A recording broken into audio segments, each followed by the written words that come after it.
வணக்கம் நேர்களே, நான் உங்கள் ஜோதிடர் மாரிமுத்துராஜ். நேர்களே, இப்போ இந்த விருச்சக லக்கணக்காரர்களுக்கு தனாதிபதி யாருன்னா குரு பகவான். தனக்காரகனை தனஸ்தானாதிபதியாக இந்த லக்கணத்துக்கு குரு பகவான்.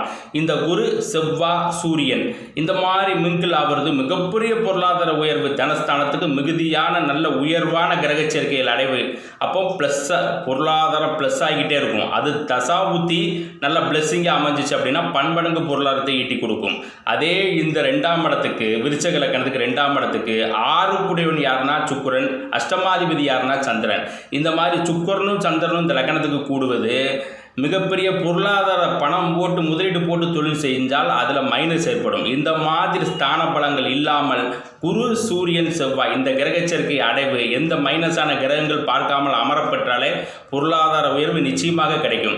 அதே போன்று இந்த லக்கணத்துக்கு அசுரகுருவும் தேவகுருவும் சுக்கிரனும் குருவும் கூடுவது லக்கணத்துக்கு 10ஆம் இடம் தொழில் ஸ்தானம் சிம்மத்துக்கு மாரகாதிபதியாக வர்றதுனால சுக்கிரனும் குருவும் கூடுறது தொழில் ரீதியாக அவர்களுக்கு மைனஸை ஏற்படுத்தும்.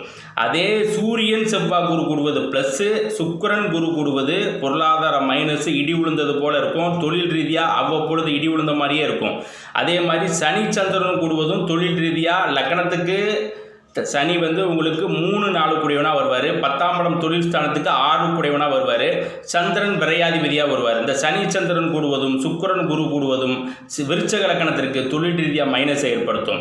விருச்சக லக்கணத்துக்கு தன சம்பத்து, அது வாய் மூலம் புரோக்கரேஜர், இடைத்தரகர், கமிஷன் அந்த மாதிரி சம்பாத்தியத்துக்கு இந்த குரு சூரியன் செவ்வாய் இந்த மைனஸ் விழுந்திருந்தால் கூட நம்ம பொருளாக பணம் போடாமல் வாய் மூலம் தொழில், புரோக்கரேஜர், இடைத்தரகர், கமிஷன் அந்த அடிப்படையில் நிச்சயமாக ஜெயிக்கலாம்.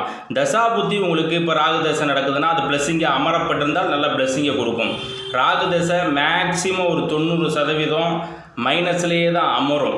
ஏன்னா நல்ல பிளஸ்ஸிங்காக அது ராகுக்கு சொந்த வீடுகள் கிடையாது. ராகு நிற்கக்கூடிய நிலையும் அது வாங்கின நட்சத்திராதிபதி வீடு கொடுத்தவன் எந்த நிலைமையில் இருக்கிறாரு, அதற்கு ஸ்தான பலங்கள் எப்படி இருக்குது, அது நல்ல பிளஸ்ஸிங்காக இருந்தால் நிச்சயமாக 18 வருஷம் பணம் மழையாக கொட்டிடுவோம். அதே ராகு தசை மைனஸாக இருந்தால் 18 வருஷத்தில் மைனஸ் மைனஸ் மைனஸ் அந்த மைனஸை தான் பார்க்க முடியும். என்ன எழுதப்பட்ட விதி உங்கள் ஜாதகத்தில் விருச்சக லக்கணத்திற்கு களத்திர ஸ்தானாதிபதி அந்த சுக்கிரன் கேந்திரத்தில் வலிமை பெறக்கூடாது, தார தோஷத்தை ஏற்படுத்தும். இதெல்லாம் சீர்தூக்கி பார்க்க விருப்பம் இருந்தால் ஆன்லைனில் புக்கிங் கொடுக்குறாங்க. வெட்ட வெளிச்சமாக பலன், இந்த பரிகாரம் கிரியாரம் அதெல்லாம் உருட்டுக்கப்பல், என்ன நடக்கும், என்ன நடந்துக்கிட்டு இருக்குது, என்ன நடக்க போகுது, எந்த பாதையில் போனால் ப்ளஸ்ஸு, எந்த பாதையில் போனால் மைனஸு, தொழில் ரீதியாக உயர்வு தாழ்வுகள் ப்ளஸ்ஸு மைனஸு வெட்ட வெளிச்சமாக தெரிந்து கொள்ளலாம். வாழ்த்துக்கள், பாராட்டுக்கள்.